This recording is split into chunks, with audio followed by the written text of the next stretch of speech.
اعوذ باللہ من الشیطان الرجیم بسم اللہ الرحمن الرحیم درود و سلام رحمت للعالمین پر، درود و سلام خاتم النبیین پر، درود و سلام افضل الانبیاء پر، درود و سلام شافع محشر پر، درود و سلام ساقی کوثر پر، درود و سلام شفیع زمین پر، درود و سلام رحمت للعالمین پر، درود و سلام سرور کونین پر، درود و سلام افضل الانبیاء پر، درود و سلام سرور کائنات پر، درود و سلام شافع محشر پر، درود و سلام ساقی کوثر پر، درود و سلام عبداللہ کے نور نظر پر، درود و سلام آمنہ کے لخت جگر پر، درود و سلام حسنین کے نانا جان پر، درود و سلام فاطمہ کے بابا جان پر، ہزاروں درود ہزاروں سلام آپ کے ہمارے آقا نامدار احمد مصطفیٰ محمد مصطفیٰ صلی اللہ تعالیٰ علیہ وسلم پر۔ سبحان اللہ۔ مولانا سعید الدین صاحب، جناب عارف بیگ صاحب،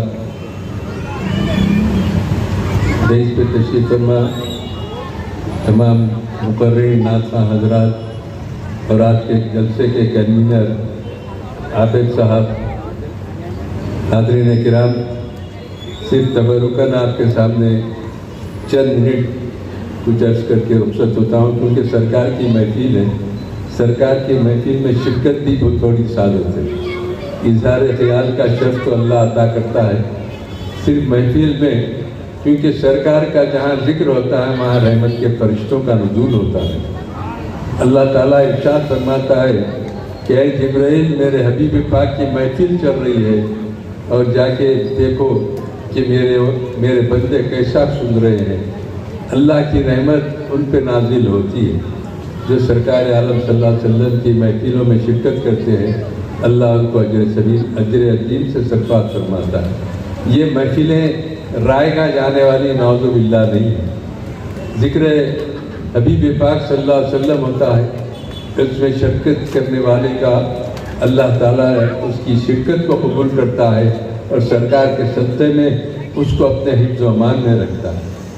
محفل پاک ہے، میلاد پاک کی محفل ہے، اور پروردگار ایسی محفلوں کو سب سے زیادہ پسند کرتے ہیں۔ دیکھو میرے حبیب کی امت میرے حبیب کی سیرت بیان کر کے یہ سمجھتی ہے کہ ان کی بارگاہ میں میں خراج عقیدت پیش کرتا ہوں۔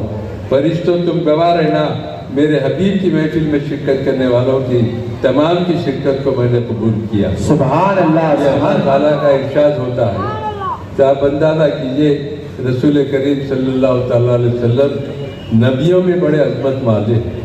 ہر نبی کی امت کو ایک مقام اللہ نے عطا کیا، لیکن رسول اللہ صلی اللہ علیہ وسلم کی امت کو اللہ نے بڑا بلند مقام عطا کیا۔ یعنی مسلمانوں کو آج اللہ نے جس مرتبے پہ فائز کیا، مسلمان اس سے ناواقف ہیں، اپنی عظمت سے اپنے مرتبے سے ناواقف ہیں۔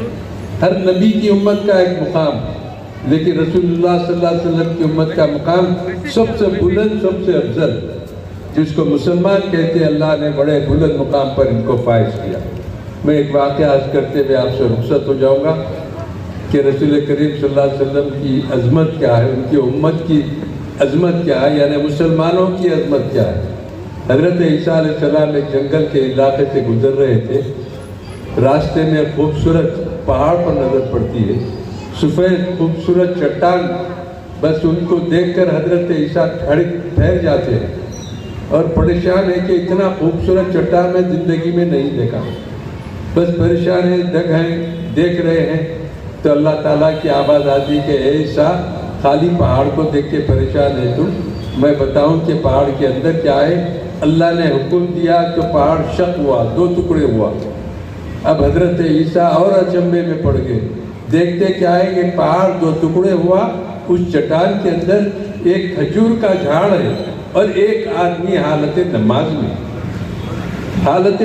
میں ایک شخص اور کھجور کا جھاڑ ہے۔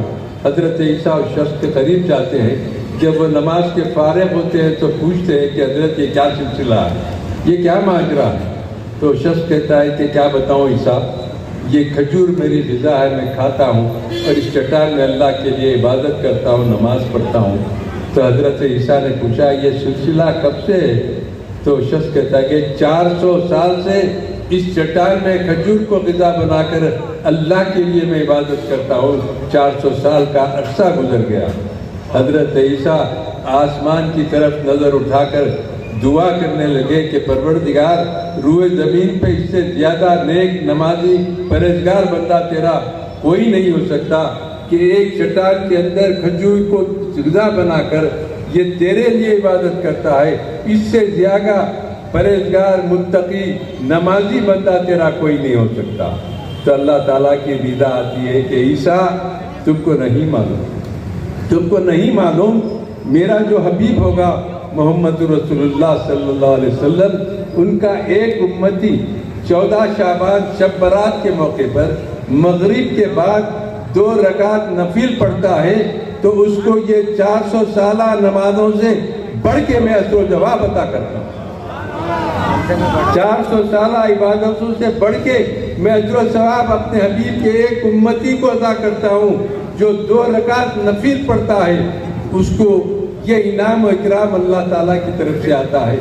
تو حضرت عیسیٰ علیہ السلام ہاتھ اٹھا کر دعا کرنے لگے کہ پروردگار مجھ کو بھی محمد صلی اللہ علیہ وسلم کا امتی بنا دے۔ تو میرے عرض کرنے کا مقصد یہ ہے، بے شمار واقعات اور حالات ہیں، آپ کو بتا سکتے ہیں کہ آپ کا کیا مقام ہے، لیکن آج ہم خود اپنے مقام عظمت سے ناواقف ہیں۔